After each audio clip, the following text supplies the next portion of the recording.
할렐루야. 6월 25일 화요일입니다.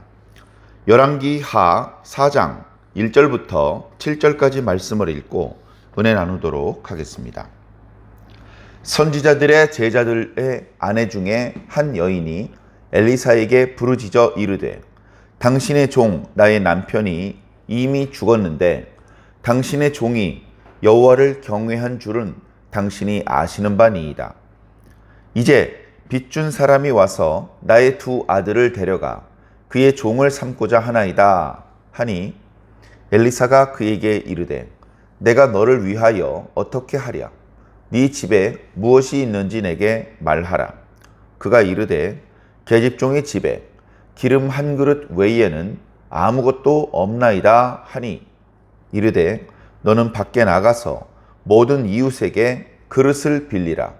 빈 그릇을 빌리되 조금 빌리지 말고, 너는 네 두 아들과 함께 들어가서 문을 닫고 그 모든 그릇에 기름을 부어서 차는 대로 옮겨 놓으라 하니라. 여인이 물러가서 그의 두 아들과 함께 문을 닫은 후에 그들은 그릇을 그에게로 가져가고 그는 부었더니 그릇에 다 찬지라. 여인이 아들에게 이르되, 또 그릇을 내게로 가져오라 하니, 아들이 이르되, 다른 그릇이 없나이다 하니, 기름이 곧 그쳤더라.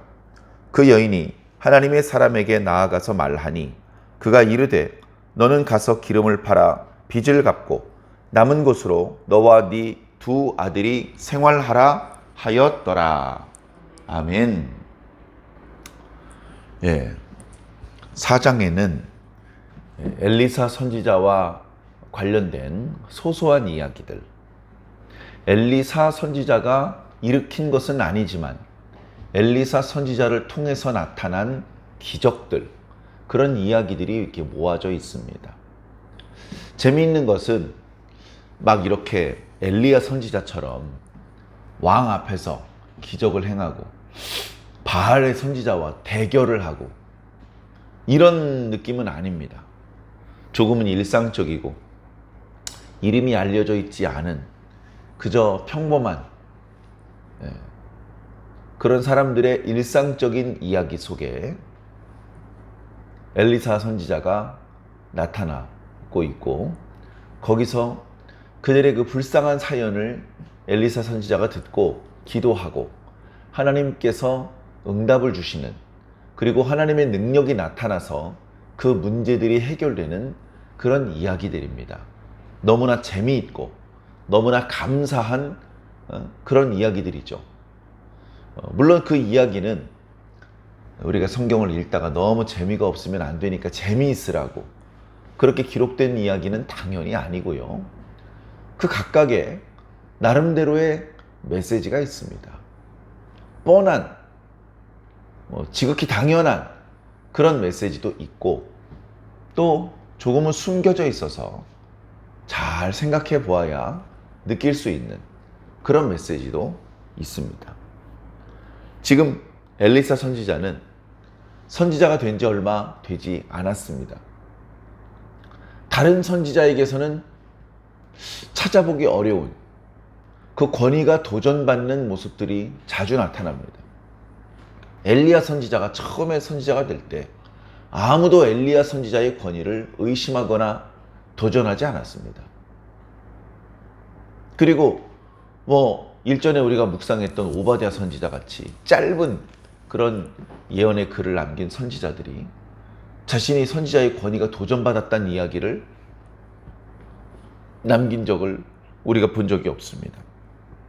유독 엘리사 선지자는 마치 신약에서 사도 바울이 사도의 권위가 의심받았고 도전받았던 것처럼 엘리사 선지자도 도전받는 이야기가 나오죠.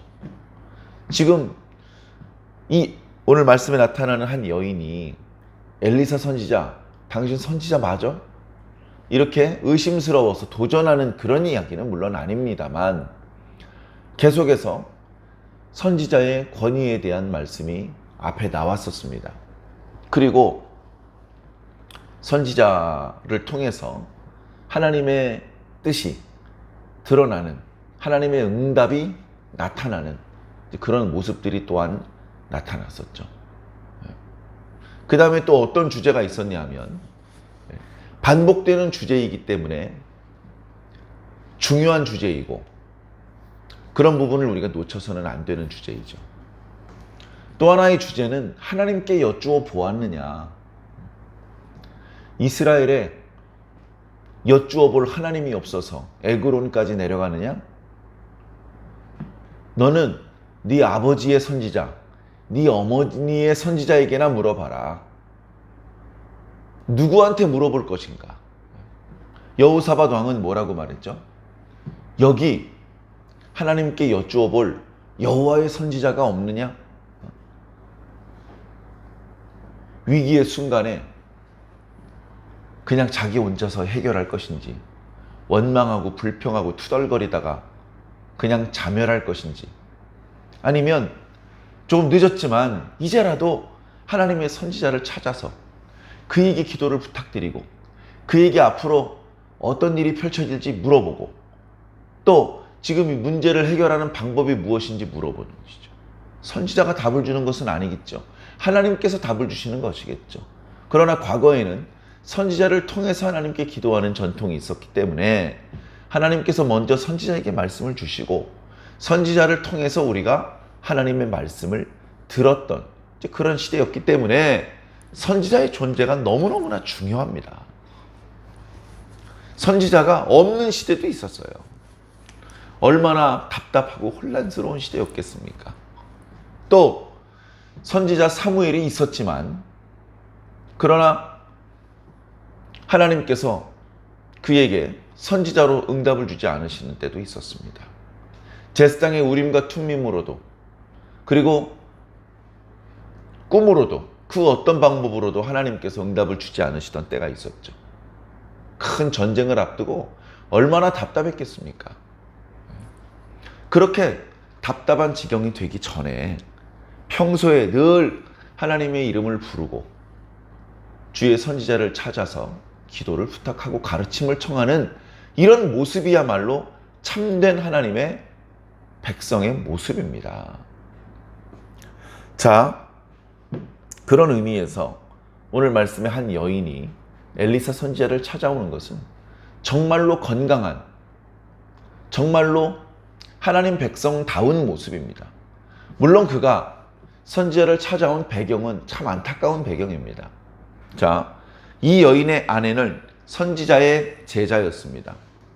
선지자의 제자라고 말한 것은 엘리사의 제자라고 말한 것과 다르죠. 엘리사도 엘리야도 자신의 개인적인 제자를 두지 않았습니다. 그저 사무엘 선지자 이후에 곳곳에 선지자들이 양성되는 그런 시설이 있었습니다. 오늘날처럼 등록금을 내고 교수진들이 준비되어 있고 무슨 이렇게 졸업장을 주고 교재가 있고 안수식이 있고 그런 건 없겠죠. 그러나 자세한 기록은 없습니다만 당시에 선지자의 제자들이 시대마다 있었다. 그래서 우리가 종종 이름이 알려져 있지 않은 선지자 또는 하나님의 사람이 등장을 했는데 그 사람들은 사무엘 선지 이전에는 그때그때 하나님께서 부르신 것이고 그러나 그 이후에는 이렇게 선지자의 제자들, 개역 한글판 성경을 보니까 선지자의 생도들 중에서 성령의 지시를 받아서 잠깐씩 하나님의 선지자로서 활동을 했던 그런 모습이었던 것입니다. 이사야 선지자처럼 엘리야나 엘리사 선지자처럼 오랜 기간 동안 많은 기적이 나타나고 많은 어떤 기록을 남기고 그런 사람들만 선지자고 나머지는 아니다. 그렇게 생각할 수 없는 것이죠. 인간적인 기준으로 너는 많이 기록했으니까 대선지자 이렇게 분류하곤 하지만 하나님께서는 그렇게 분류하지 않으십니다. 단 한마디를 전달했더라도 하나님께 먼저 말씀을 들어서 백성들에게 말씀을 선포했다면 그는 틀림없는 하나님의 선지자입니다. 그 선지자로서의 역할이 생활비를 버는 데 도움이 되었는지는 모르겠습니다. 오히려 그 반대였을 것 같습니다. 그래, 오늘 이 여인도 한 선지자의 제자의 아내였습니다. 이 선지자의 제자는 아마도 생활비를 충분히 벌어다 주지 못했을 것입니다. 그러면서 아들만 2명을 낳았어요. 이 선지자의 제자는 하나님을 경외하는 마음이 턱 심했을 것입니다.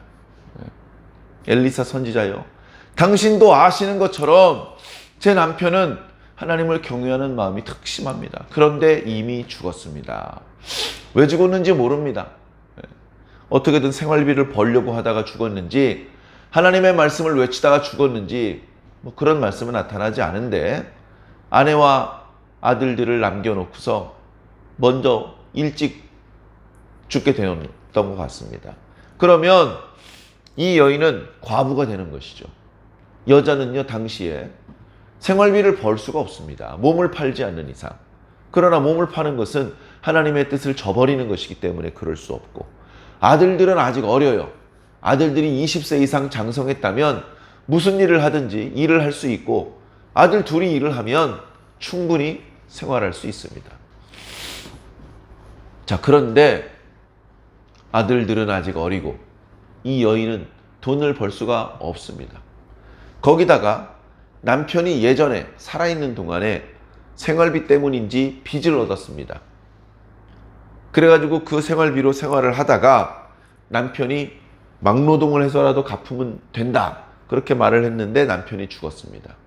그래가지고 돈을 빌려주었던 사람이 와가지고, 야, 너 아들 2명 있으니 내가 그 아들들을 이제 데리고 가서 내 종으로 일을 시켜야 되겠다, 이렇게 얘기를 하는 겁니다.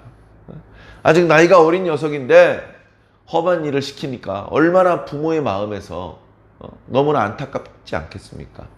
더군다나 함께 살지 못하고 떨어져 살아야 되는데 도저히 이 여인 혼자서 감당할 수 없는 안타까운 사정이 생겨서 그는 고민하다가 혼자 기도하다가 선지자를 찾아왔습니다. 그 여인의 안타깝고 절절한 마음이 부르짖었다라는 표현으로 표현되고 있습니다. 한 여인이 엘리사에게 부르짖어 이르되, 제가 지금 이런 상황입니다. 2절에 엘리사가 들으면서 마음이 너무 딱하다, 마음이 너무 안타깝습니다. 자신도 선지자인데 돈 문제인데 자기가 돈으로 해결해 줄 수가 없어요. 자기도 돈이 없어요. 거기 함께 모여있는 선지자들의 제자들 중에 누가 돈이 있습니까? 모든 생업을 포기하고 하나님께 헌신하기 위해서 왔기 때문에 누군가 먹을 것을 공짜로 주지 않으면 굶어 죽어야 되는 그런 상황입니다. 너무나 안타까운데 엘리사 선지자가 물어봅니다. 내가 너를 위하여 어떻게 하랴? 네 집에 무엇이 있는지 내게 말하라. 자, 이 선지자의 말씀은 지금 하나님께서 또는 선지자가 어떤 방향으로 기도하고 어떤 식으로 도와줄지 아직 정해져 있지 않다는 말입니다. 그리고 이런 질문은 우리가 살면서 꼭 필요한데, 내가 극도의 두려움, 슬픔, 공포, 원망, 이런 어떤 부정적인 감정에 휩싸여 있으면 어떤 현실적인 일을 놓칠 때가 많아요. 그래서 잠깐 멈추고 생각해 봐야 되는 것입니다. 아이고, 맞아, 내가 이런 문제가 있는데 이 문제를 어떻게 해결하는 게 정말 좋은 방법일까? 또는 내가 가진 게 별로 없는데 내가 가진 게 뭐지? 건강한 몸뚱아리라도 있나?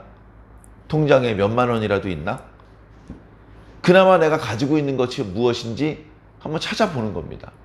그리고 거기서부터 문제를 해결하는 실마리가 발견되기도 하는 것이죠. 당연히 기도하면서 그것을 해야 됩니다. 여인이 가난했기 때문에 길게 생각할 것도 없습니다. 저희 집에는 아무것도 없습니다. 아무 돈 될 만한 것이 없다는 것이죠. 아무것도 없습니다. 그저 조그만한 기름병 하나에 기름이 있을 뿐입니다. 그릇이라고 했는데 아마도 조그만한 병이었을 겁니다. 기름을 담는 병 중에도 가장 작은 단위의 병이었을 것입니다. 그거 하나밖에 없습니다. 이 말은 정말 아무것도 없다는 말입니다. 아무것도 없다는 말입니다. 이 기름 이게 뭘 할 수 있겠습니까? 말씀을 듣다 보면 옛날에 엘리야 선지자가 가뭄을 피하여서 또 아합 왕의 추격을 피하여서 사르밧 땅으로 갔던 이야기가 생각납니다. 사르밧 땅으로 갔는데 어떤 여인이 가뭄 중에 아무것도 가진 게 없어서 통에 있는 기름 가루 조금 하고 마지막 남은 기름 그걸 가지고 떡을 해가지고 자기 아들과 먹고 죽으려고 하는 그 과부가 생각납니다. 그때도 과부였고 지금도 과부입니다. 그때도 아들과 함께 떡을 먹으려고 그랬고 지금도 아들 2명이 있죠. 이야기가 똑같지는 않습니다만 비슷한 상황이 있습니다. 자, 그래서 엘리사 선지자가 짧은 순간 기도했고 응답 받았던 것 같습니다. 그 여인한테 이야기를 합니다. 알았다. 그러면 너희들은 지금부터 내가 하는 말을 잘 듣고 그대로 따라하도록 해라. 그래서 이야기를 듣는데 너희들은 이제부터 이웃 사람들에게 돌아다녀라. 너희 3명이 부지런히 돌아다녀서 이웃들로부터 그릇을 빌려라. 아무것도 담겨져 있지 않은 빈 그릇을 빌려야 된다. 조금 빌리지 마라. 많이 빌려라. 최대한 많이 빌려라. 그런 다음에 방 안으로 들어가라. 너희 3명이 방 안으로 들어가라. 그리고서 그 빈 그릇을 깔아놓고 거기에다가 기름을 부어라. 그리고 기름이 찼으면 그릇을 옮기고 또 빈 그릇을 가져와서 그릇을 붓고 그렇게 해라. 문을 닫고 들어가서 그렇게 하래요. 아마 그릇이 많았기 때문에 조그마한 방 안에 그릇을 다 펼쳐놓을 수 없었을 것입니다. 그래서 방 안에 있는 그릇에 기름을 부으면 아들들이 그 기름을 밖으로 가져나가고 밖에 있는 빈 그릇을 또 안에 깔아놨을 것입니다. 그리고서 문을 닫으면 또 기름을 붓고 그리고서 또 그릇을 바꾸고 가족들이 그 작업을 한 것이죠. 문을 닫고 하라는 말씀을 하신 것이 저는 좀 생경했습니다. 왜 이렇게 하시지? 이유가 설명되어 있지 않습니다. 우리가 얼른 생각해 볼 수 있는 이유도 없어요. 그러나 우리가 성경을 보면 하나님께서 세상을 심판하시는 장면은 그래 하나님의 능력이 나타난 어떤 순간은 보여주지 않으십니다. 롯에게도 뒤로 돌아보지 말라고 하셨고 노아의 가족들에게도 방주에 들어가 문을 닫아버리셨습니다. 하나님의 능력이 펼쳐지는 순간은 우리 사람에게 보여주지 않으시려는 그런 하나님의 뜻이 있는 것 같습니다. 어찌되었건 이들이 선지자가 말씀하신 대로 순종을 했습니다. 그릇을 빌렸습니다. 아이고 그릇 뭐 하려 그리야. 이거 깨지면 안 되는데. 이거 비싼 그릇이요? 비싼 그릇은 이웃이 또 안 빌려주려고 했겠죠. 그래서 어쨌든 되는 대로 그릇을 빌렸을 것입니다. 그리고서는 문을 닫고 들어가서 기름을 붓는데 이야, 오병이어의 기적인가요? 계속해서 기름이 나옵니다. 예를 들면 요구르트병 같은 조그만한 병에 기름이 있는데 함지박에도 기름이 꽉 차고 바가지에도 기름이 꽉 차고 냉면 그릇에도 기름이 꽉 차는 겁니다. 이 여인이 하나님의 능력이라고 느끼고 계속해서 그릇들에 기름을 붓습니다. 선지자가 말한 대로 시키는 겁니다. 얘들아 여기 기름 그릇 밖으로 내고 밖에 새 그릇 안에다 깔아놔라. 아들 2명이 부지런히 움직이면서 그릇을 옮깁니다. 그리고 문을 닫고 또 기름을 붓습니다. 몇 차례나 그런 작업을 했는지까지는 나와 있지 않습니다만 제법 많은 그릇에 기름이 꽉 찼습니다. 얘들아 기름 다 채웠어. 얼른 빈 그릇으로 바꿔야지. 엄마 이제 빌려온 그릇이 없어요. 라고 말하는 순간 기름이 끊어졌다. 참 신기한 하나님의 능력이죠. 우연히 발생할 수 있는 일이 아닙니다. 그 되어진 일들이 하도 놀랍고 신기했습니다. 그 여인이 처음에 부르짖으면서 선지자를 찾았던 것처럼 또다시 선지자에게 찾아왔습니다. 되어진 일을 다 말했죠. 말씀하신 대로 아들 2명과 함께 이웃들을 찾아다니며 그릇들을 빌렸습니다. 그 그릇들을 깔아놓고 방 안에서 문을 닫고 기름을 부었는데 신기하게도 기름이 끊어지지 않고 그 그릇들마다 그릇을 다 채울 수 있었습니다. 그릇을 옮겨서 또 그릇에 기름을 채우고 또 기름을 채우고, 그래서 빌려온 그릇이 모두 다 기름으로 꽉 찰 때까지 기름이 계속 나오다가 이제 그쳤습니다. 그러자 선지자가 말씀을 합니다. 잘했다.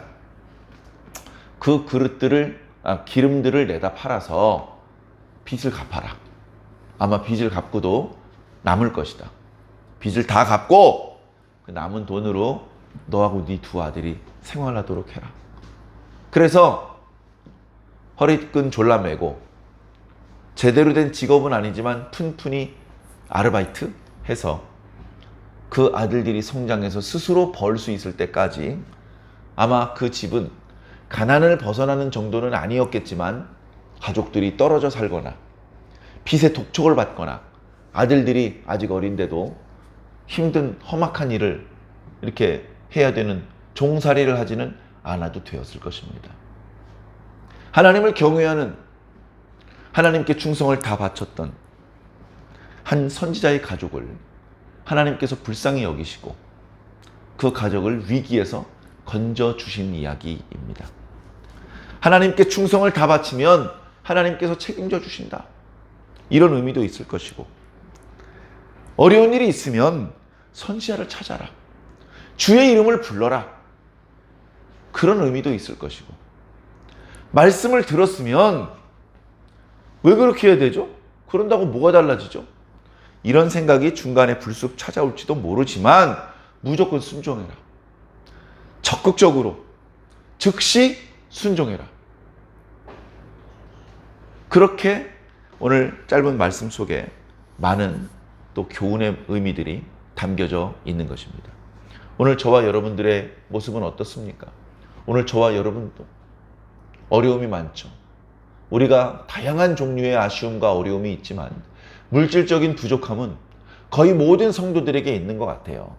물론 그렇다고 우리가 길거리에 앉아가지고 구걸을 하는 정도는 아니고, 씻지도 못하고 먹지도 못해서 피골이 상접하고 정말 당장 누가 조치를 취해주지 않으면 굶어 죽어야 되는 그런 지경은 아닙니다만, 살다 보면 돈 들어가는 데가 왜 이렇게 많습니까?